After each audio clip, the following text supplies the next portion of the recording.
Hey, I wanted to chat just briefly about the thoughts I have regarding the announcement that Amazon is closing all of its physical bookstore locations. The caveat to this is that I am kind of coming at this as both a consumer and a former bookseller, not as anyone that has managed bookstores from the top or is a major analyst of business trends or any of that. I'm just interested in what's going on here and have some thoughts. So Amazon opened its first bookstores, physical locations, I believe in 2015, according to the articles I read and my own memory, because they did open them when I was a bookseller. And I also want to say, as someone who was laid off from a full-time bookselling job due to business decisions, my sympathy is with the employees, and I hope that they're able to find something new quickly. I want to talk about this, but I also want to recognize that there is a real cost for real people associated with this decision. So I am very, very sorry to anyone that is dealing with that. So I'm in Chicago and we do have an Amazon bookstore. We also have a very vibrant indie bookstore scene. I have gone into the Amazon bookstore a couple of times out of sheer curiosity. And when it opened, I remember being worried about it. So I was nervous both for where I was, because people already didn't understand that we couldn't match Amazon prices because Amazon was selling at a loss and all we sold were books. And once, when trying very earnestly to explain why we couldn't match the price, I had a man straight up tell me he didn't care if I got paid. And I was also worried again on the impact on the indie bookstore scene. So I'm not judging people again who shop on Amazon. I personally try not to as much as possible because of the way they do undercut prices. That's not a morality indicator, and that's not why we're here, and that it is just a fact of the world. I know that. However, the bookstore itself was bad. Like, it was really bad. And I need to talk about that here. One time I tried to talk to my coworkers about this because they were like, oh, you love to read, because I read on lunch break all the time. They're like, don't you love that Amazon bookstore? And I was like, I don't. And then I probably went on a tangent that no one was interested in because we were there for very long hours and very sleep deprived. But I'm probably going to go on a very similar tangent here. So here we go.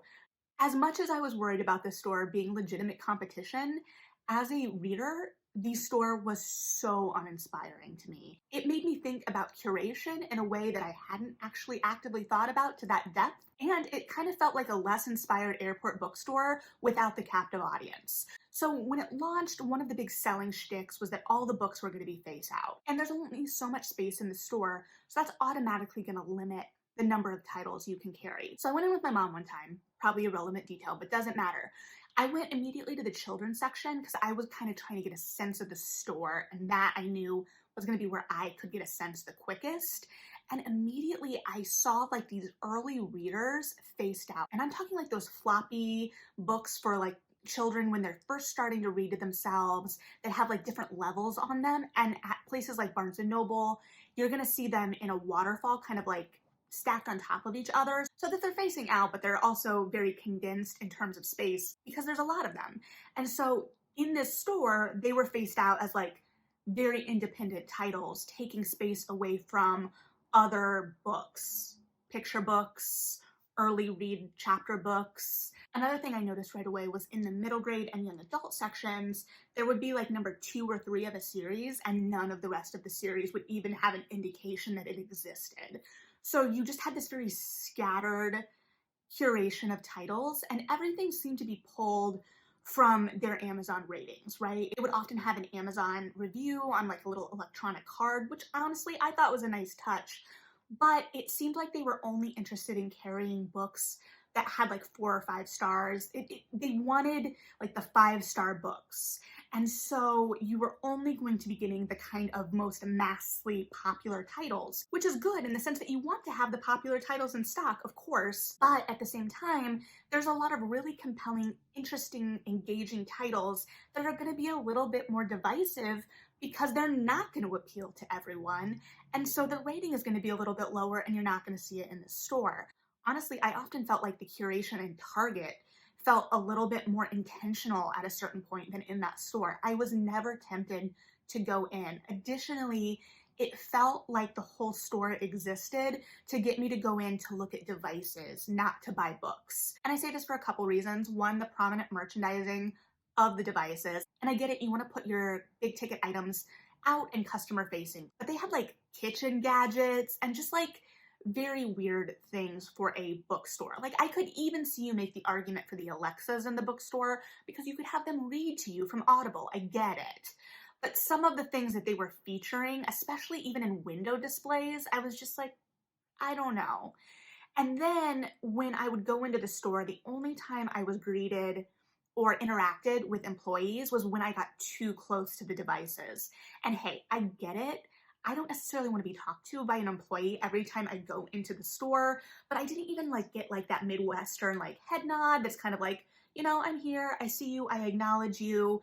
It was like when I got too close to the Kindles, they were like, are you doing okay? What's going on? And again, that's not their fault. That's clearly how corporate has told them to interact with customers. So I want to make it clear that's not a slight on the employees in any way. Everyone I ever interacted with was super nice and friendly and helpful. There were just clear priorities set up by corporate. And the feel of the bookstore as well, like when I talk about it feeling uninspired, it felt very showroomy. And part of that was all of the gadgets, but they talked so much about these face out books, right? That you were going to be able to see the covers, but none of the merchandising was dynamic. It wasn't interesting. It didn't draw me in as a reader or as a consumer. And I am a sucker for buying books. I walk by that store all the time and I don't really go in, but I'm never tempted by the window displays. When I'm in there, I'm never tempted by anything. It never felt connected to readers. It felt connected to like convenience. And I see people shop there, of course, because it's still a store and it is still convenient to families, especially in that area. But it never to me personally. And again, I'm only speaking from personal experience. And I am acknowledging that I already had a bias against the store. But I remember going in and kind of expecting to be wowed and having to fight against whatever innovation this store presented, right? I was expecting to have to match that and meet that as a bookseller. And I found no innovation in terms of the way that I think about and shop for books. And it kind of like sat in this weird in between where something like Barnes and Noble, Books A Million, they're kind of operating on being the big box store, right? I know that they've got their own problems and them with indies in the 90s, I get it. But they have tons of merchandise, tons of titles. There is a sense of discovery there. And we've seen a lot of shifts, obviously, there as well within the last couple of years since the buyout. But even like the merchandising of different tables and focuses, it felt like there was some attempt at curation even amidst all of the titles. And then you're also operating on the appeal of just having all of those titles, right? There's the idea that there's something for everyone or that you should find something you're looking for here. And then with indies, you've got that curated experience, the sense that they're serving the community they're in especially. And I frequent many indies in Chicago, as I've talked about before, and places like Roscoe Books. Every time I go in there, I'm blown away by the curation. It feels like I'm always amazed at what they have based on how small they are physically. Like there's only so much space in there. And I'm always like, oh, look at all this they have. And they only have this much space. Meanwhile, Amazon was a little bit bigger. So size-wise, it sat in between like the indie and the Barnes & Noble, right? It had more floor space than an indie, but it lost a lot of that space, obviously, to the face outs, right? It can only carry so much stock because it's facing all of them out. And I think that there was an argument attempting to be made for like the democratization based on the reviews, but I don't think that that's a perfect system. And like I said, I think you're going to find a lot of really engaging titles that are polarizing. And so that's going to knock them out of consideration. That being said, I'm not saying the books that are carried there are bad either. They're often very popular titles for a reason, but it also felt like there was no sense of discovery there. So it either didn't know its audience or I was just clearly not its audience. In the LA Times article I read, which I hopefully will remember to link below, one of the people quoted in it talked about how they weren't really designed with a real purpose and that they kind of existed for people to pop in and browse rather than going with a real intention to purchase something or looking for something in particular.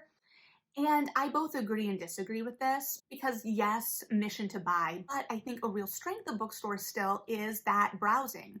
Like I said, that sense of discovery.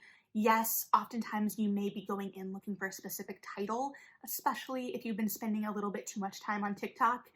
but often you're going to encounter other things while you're there, hopefully. Discover new things that spark your interest. And you're like, I want to add that to my pile. And I don't feel like the environment in this store fostered that atmosphere. It just, to me, never really felt like it was engaging with readers or serving reader needs, whether that's someone who reads very casually or very regularly. And again, I think that there is a strength in appealing to across the spectrum. I will say that one thing I did like in their design was, I believe, on the windows they put quotes, at least one from Chicago books or books set in Chicago or by Chicago authors.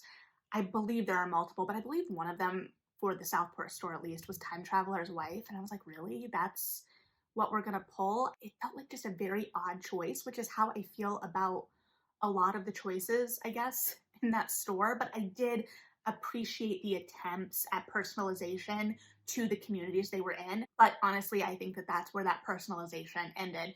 Well, I think they may have had local coffee in the cafe, but it wasn't a space that looked inviting to hang out in, either as a reader or a shopper. So I don't know. So I just find this very interesting. I found the move of them opening the store in the first place very interesting. And I find this closing interesting in the sense that I don't know what they were hoping for from this. Initially, I thought it was a move to kind of force competition out, but I don't know if it succeeded in that. Nope, I lied. The purpose of the store was to get people to sign up for Prime, because they charged list price for the book unless you were a Prime member, and then you got the Amazon online price. So even in their own stores, they weren't going to match Amazon unless you signed up for their deal. Because again, physical stores have costs, and so selling those books for cheap is going to cost the store. So if they're getting another company benefit out of that, that's a justifiable expense. But otherwise, you're going to pay full price. But I could spend list price on a book in lots of places in Chicago. So I think there were a lot of things they were hoping for from these stores. I think these closings say that they didn't necessarily get what they wanted with them. But I would be interested if potentially in other communities this did impact the market more than I personally saw here. And I'm interested in your thoughts on this as well. Maybe you loved this store, in which case, don't take my diatribe as a personal attack. Again, we all have personal preferences. I just didn't find the store very inviting. You may hate certain stores that I enjoy as well. We all have preferences as readers and as shoppers. But yeah, what are your guys' thoughts on this one? Thanks for hanging out as I babbled through this. Read something good, like and subscribe if you feel like it, and yeah, bye.